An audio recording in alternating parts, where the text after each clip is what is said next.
what exactly, I forgot to start the recording, not that it matters, but it's just an interesting,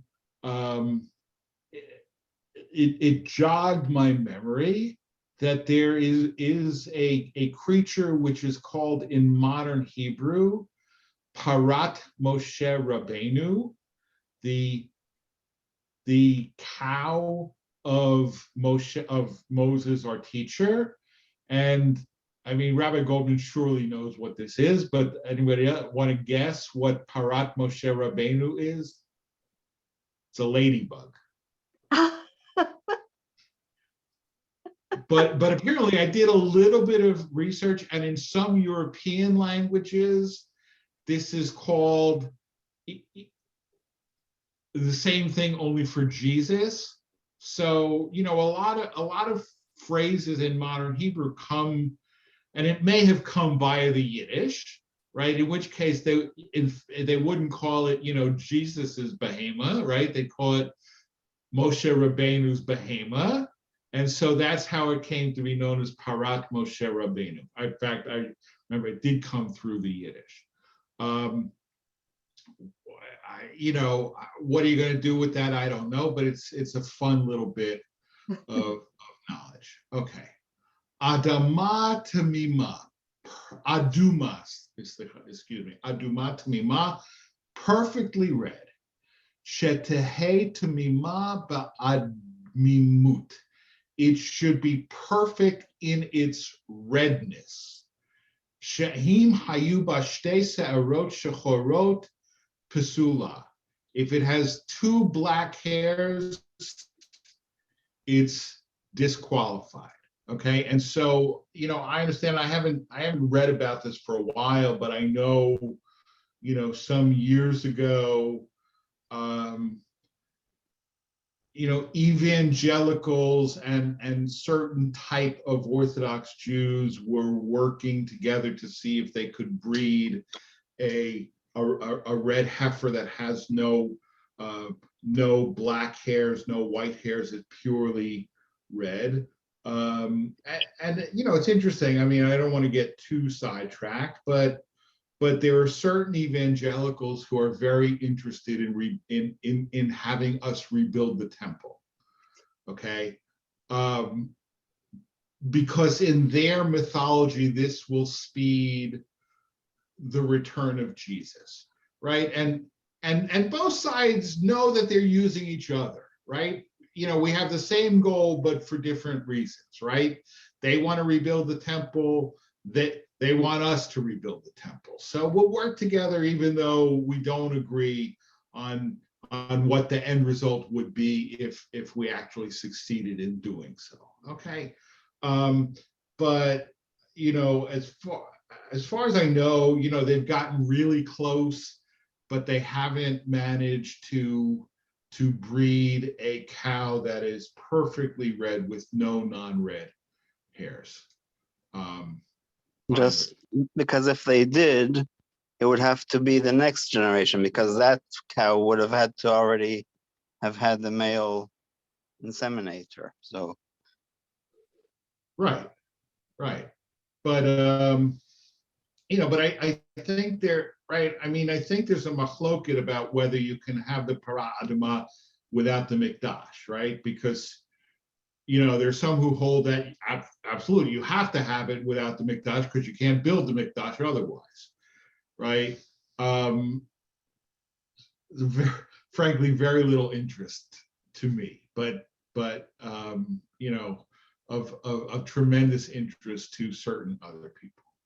Okay, so the Haitalahem l'Hukkat olam. This shall be for them a perpetual statute or perpetual, and that's why the Eitz Chaim translates the word Hukkat as ritual law, I guess, right? Because ritual doesn't have to be rational, right? But that's already an interpretive translation.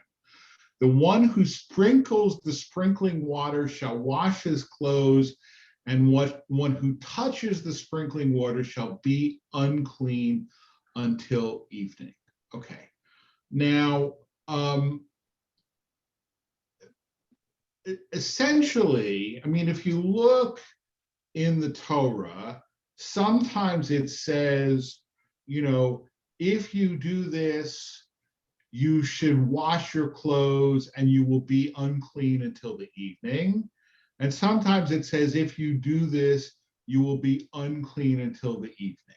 Okay, now it's a hierarchy, right? In other words, there are different levels of impurity. And the impurity where it says you have to wash your clothes and be unclean until the evening, that's a higher, that's more impure than simply you're impure until the evening. Okay. Now, I mean, it's hard for us to enter into, this mindset, right? Because by us, all right, so you go to the washing machine, you throw your clothes in, Gamarnu, right? Well, that was a fatic, right? But that's not the way it worked in biblical times, right? I mean, washing your clothes was a big deal, right? Especially for 40 years in the desert, right? Mm-hmm. So you want to avoid having to do that if you don't have to, okay? So the sprinkler is like gets the double level of impurity, but the one who touches gets simply the lower level of impurity. Okay.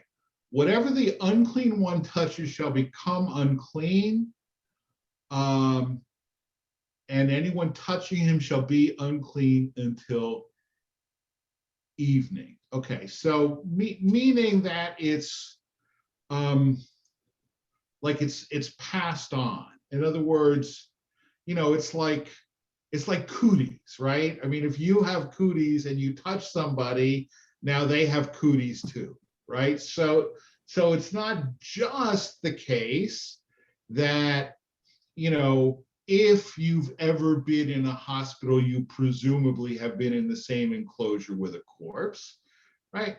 But if anybody in that situation has ever touched you, right, you also have that corpse impurity, right? So, everybody has it. I mean, I remember, which doesn't mean that we ignore it, right? I mean, you should still strive to, avoid more of it. I mean, I remember, I mean, this is a really long and interesting story, but I won't tell the whole story. But purely by accident, I happened to be on the El Al flight that brought the body of the late Rabbi Moshe Feinstein to Israel for burial.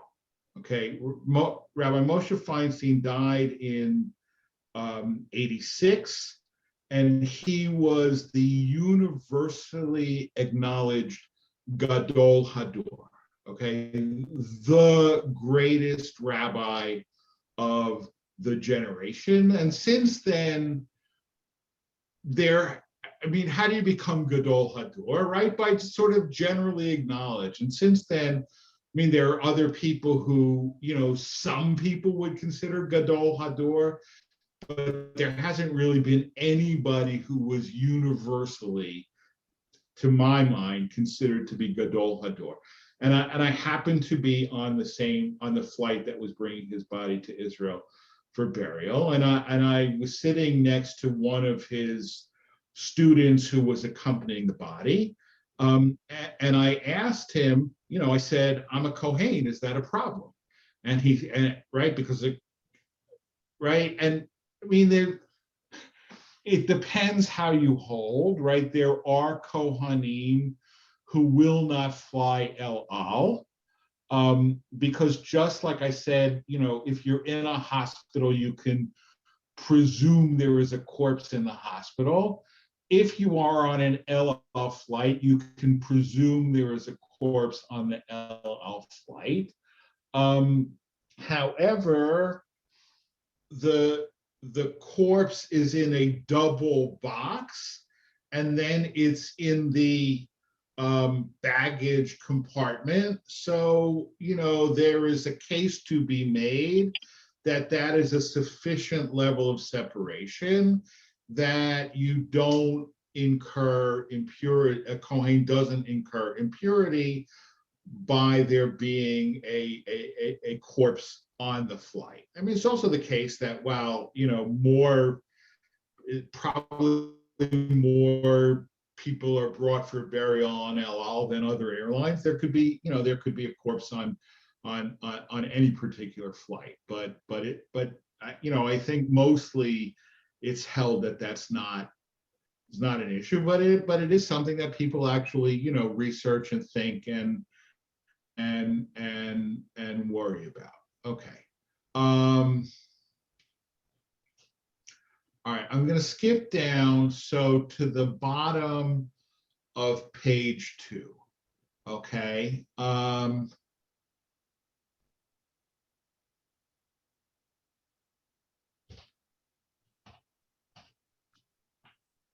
right, v'yikhu alecha, they shall take for you. Mishalahem kashem shehem parku nizmei hazahav la'egel mishalahem kach yaviu zo lechaparat mishalahem. It has to be from their own possession, just as they remove their own golden earrings for the golden calf, so shall they bring this cow from their own possessions in atonement. Okay, so again, Rashi is assuming certain knowledge that you may not possess, right? But the next Rashi will explain it a little bit more. This is presumed to be atonement of the sin of the golden calf, right? That's why it's a calf, right? That's why it's a calf, right? That the greatest sin that the Jewish people as a whole committed was the sin of the golden calf, and therefore everything has to be like measure for measure, right? Where was the golden calf? What was the golden calf made of? Well, gold, obviously, right? But where did the gold come from? People donated their jewelry to build the golden calf, right? Now, I remember discussing that whole thing, where there are certainly commentators who say that, this is God's fault, right? Because God is the one who provided the raw material, right? When he told them to get silver and gold from their neighbors before they left Egypt, right? But it's all measure for measure, right? So if the materials to build the golden calf came from individuals, the material to expiate the sin of the golden calf has to come from individuals as well. Okay, so now we have the next explanation. Why is it a red cow specifically? Right, para. So the top of page 3, para aduma.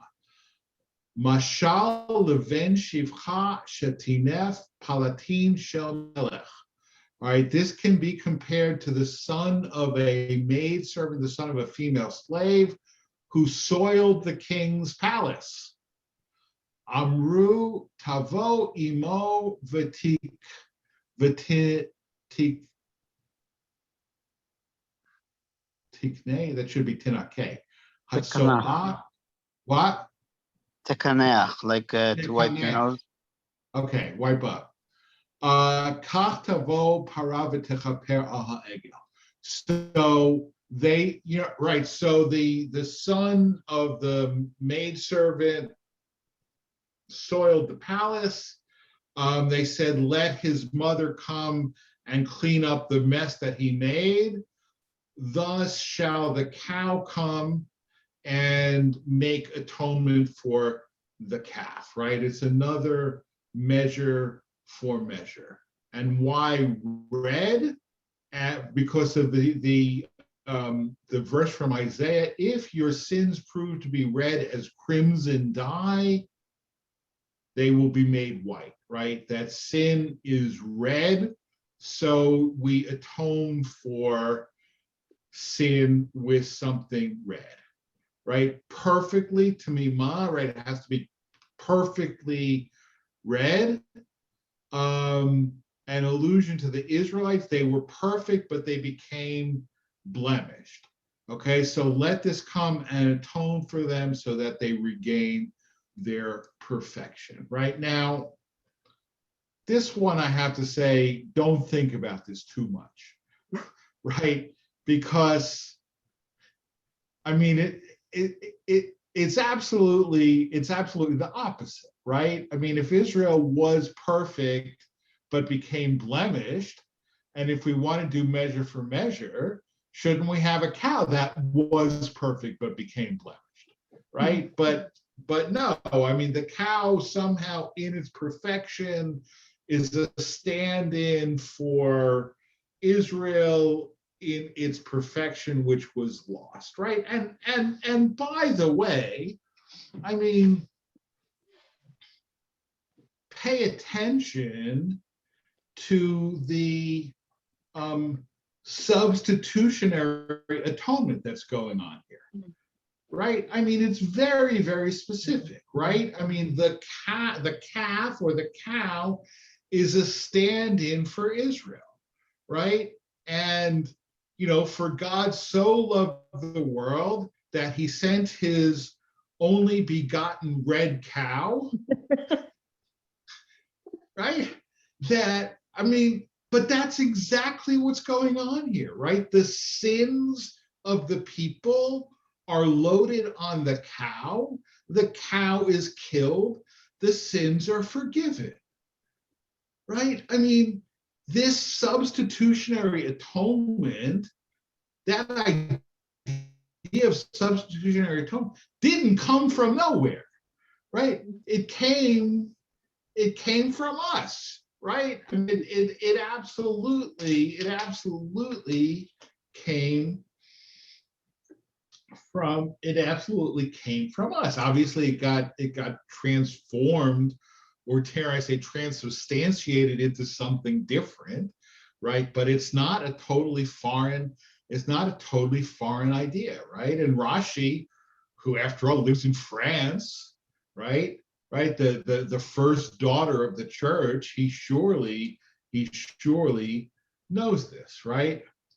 And upon which no yoke was laid, just as they cast off from themselves the yoke of heaven, right? So you see, it's like, I mean, now, we're really having fun. Like each individual element is a parallel to Israel, but it's very forced, right? Because if it has to be perfect to instantiate the perfection of the Israelites that were lost, right? So it can never have a yoke, can never have had a yoke because Israel threw off the yoke.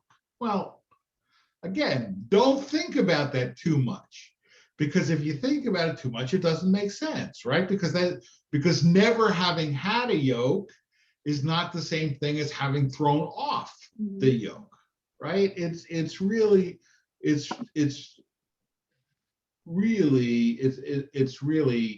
not. But right, and then so they bring it to Eleazar the Kohen, right?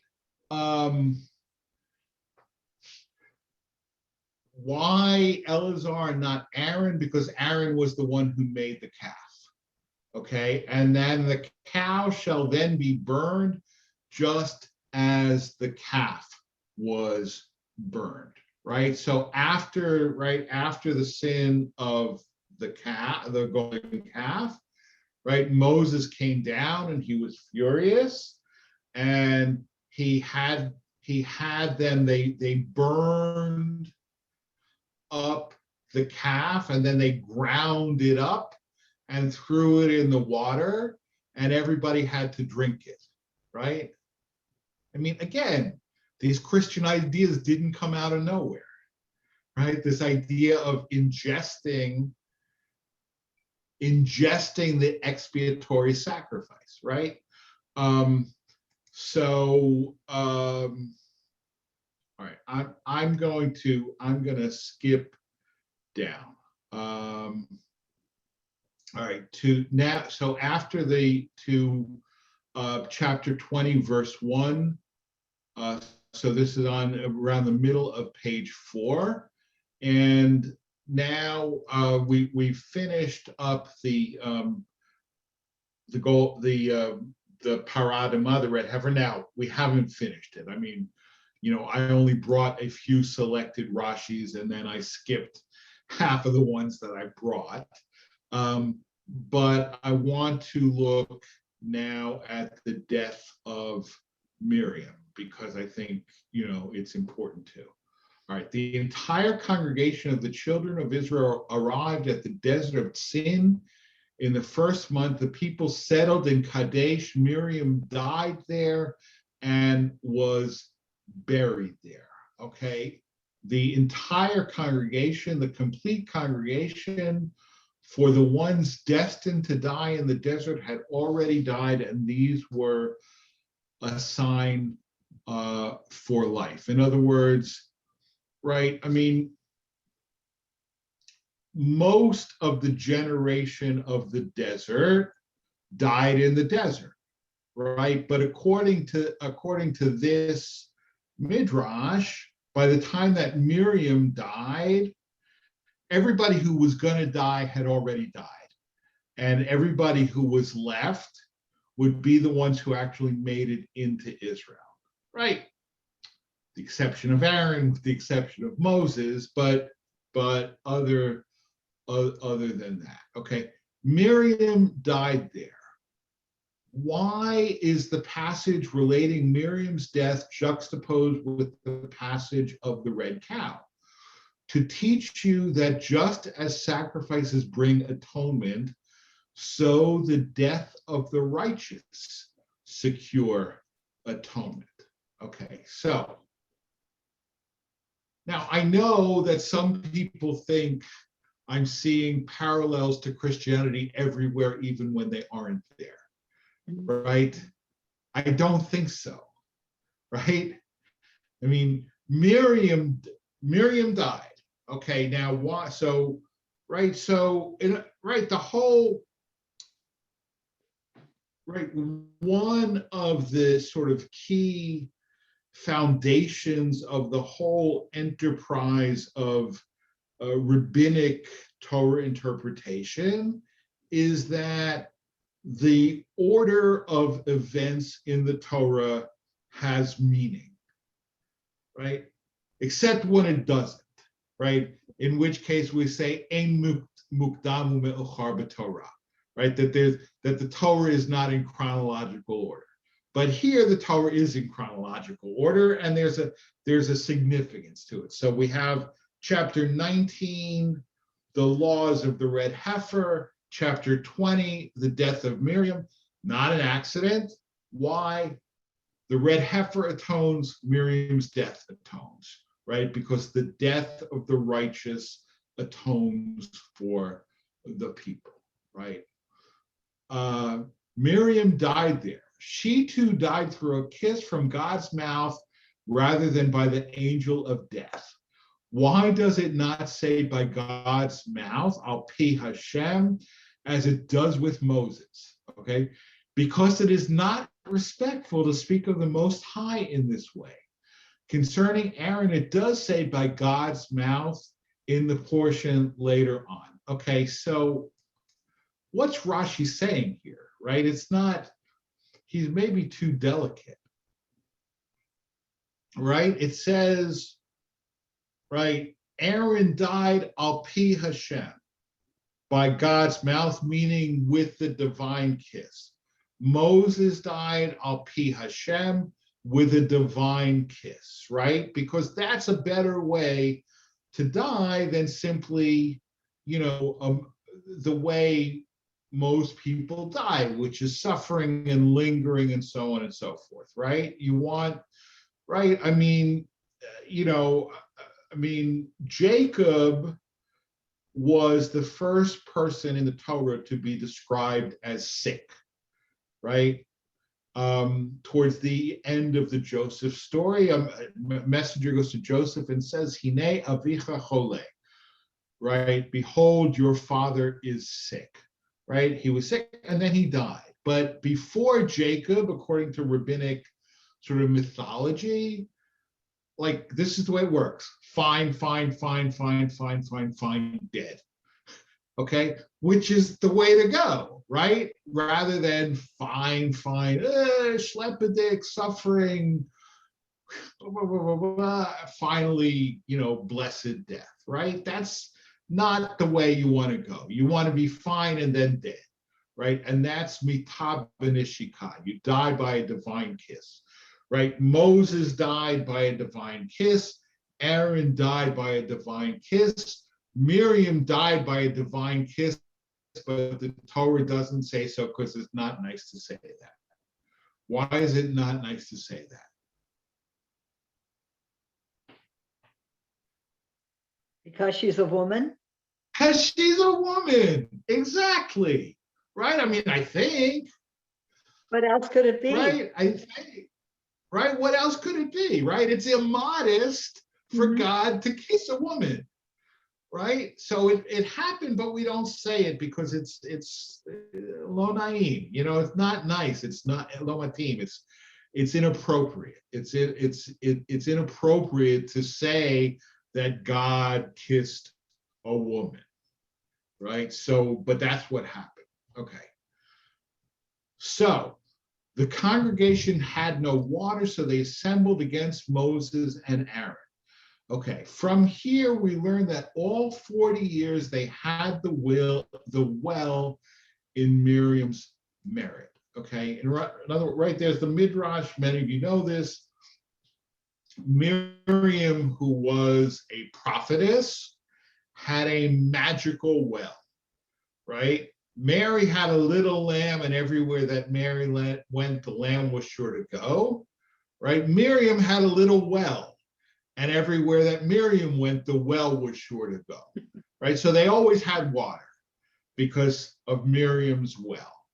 Now Miriam dies, so no well, right? That's why there's no water, right? The Torah doesn't explicitly say that, but that's the sort of, again, the juxtaposition, right? The juxtaposition of events have meaning. Verse 1. Miriam dies. Verse 2, the people are complaining that they have no water, right? Now, what's interesting about this, and to me, I think significant, is that, the previous complaints of the people were essentially frivolous, right? Manna is boring, right? There's not enough variety to the food. We don't have meat, right? Yeah, we know God promised us that we would conquer the land, but we don't believe him, right? But here, they complain that they don't have water.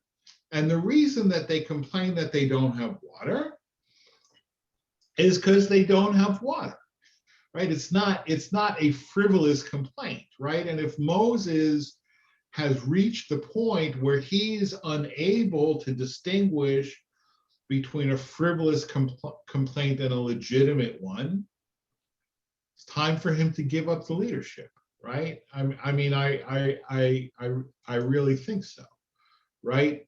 So the people quarreled with Moses and they said, if only we had died with the death of our brothers before the Lord. Okay, presumably that may be referring to last week's parsha, right? The two, right? Korach and his 250 followers who were, the earth opened up and swallowed them, and then after that there was a plague, and 14,000 people died in the plague, and maybe that's what they mean. We wish we had died with them, right? With the death of our brothers from plague.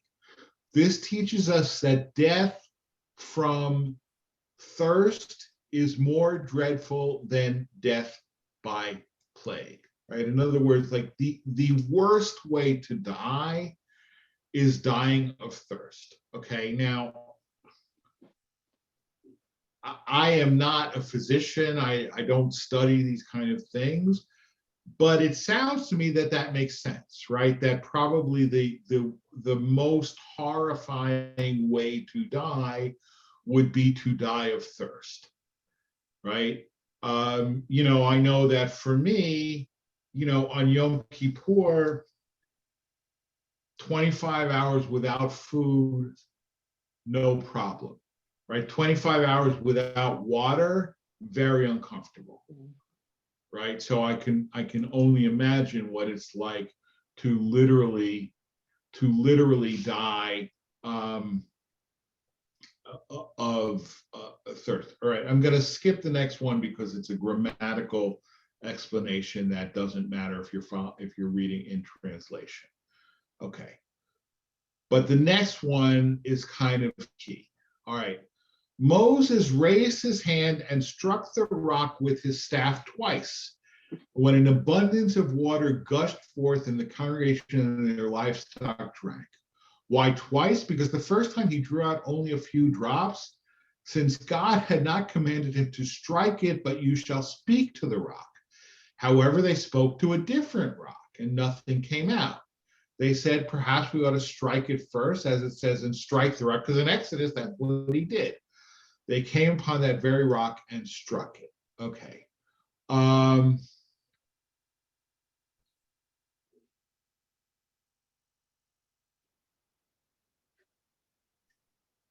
All right, I'm going to skip the next one and go to the one after that. To sanctify me, for had you spoken to the rock and it had given forth water, I would have been sanctified in the eyes of the congregation. They would have said, if this rock, which neither speaks nor hears and does not require sustenance, fulfills the word of the omnipresent, how much more should we?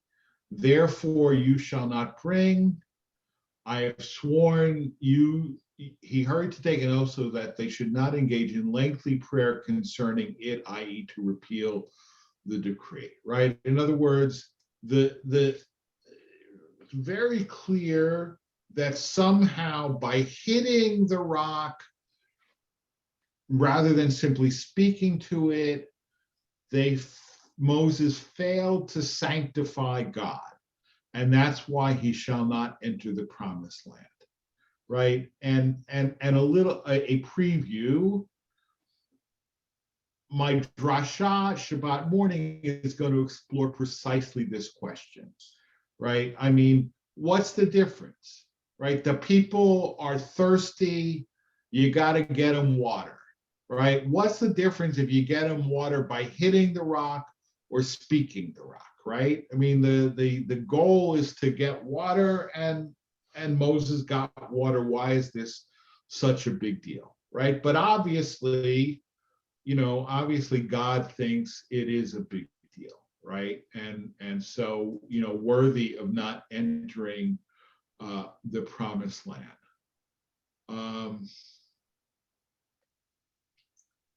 All right, I have to tell you, this has been a bit of a crazy week for me, and I'm starting to lose my energy. So with your permission, we'll end here. Unless there's questions or comments. But if not, so thank you. As I said in my email this morning, so this is the last class until after the fall holidays. I'm toying with the idea. I'm not gonna make a promise, right? But one of the things that happens is because we have this class from September or October until June, all of the parshiot that are read over the summer, we never study, right? So I'm toying with the idea of, instead of teaching the parsha for the upcoming Shabbat, to teach one of the parshiot that is read over the summer. But I can't promise that I'll do it, because to be honest, right, preparing this class does double duty, right? I mean, I'm preparing for this class, but it's also helping me to prepare for my talk on Shabbat morning, right? And I'm not going to talk I'm not going to talk in October about a parsha that we read in August. So I may not do it, but I'm toying with the idea. All right. Any questions or comments? Just to remind you, if you are planning to come to shul in person, please sign up. Okay. If you're not coming in person, then don't sign up. Stan, I know you already signed up, so thank you. Looking forward to seeing you in person on Shabbat. And all right, Lila Tov, thanks very much. Yes, okay. Um, Bye-bye. Thanks. Thank you much. Thank you. Thank you.